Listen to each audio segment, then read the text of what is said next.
Всем здорово, с вами Бобровский. Сегодня поговорим про такой мем, как парень стучит картой по столу. В адаптации в комьюнити, в общем-то, этот мем располагает собой покупку чего-либо, такого товара, который тебе абсолютно на самом деле не нужен, но ты его должен купить. В общем-то, сам этот чувак, его зовут Тревор Джонс Сту.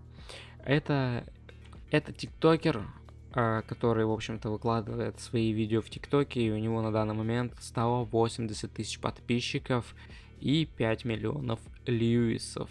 Ну а 5 апреля 2021 года данное видео перезаливается на YouTube пользователем GMR28 и, в общем-то, набирает 509 тысяч просмотров. В общем-то, смысл данного мема прост.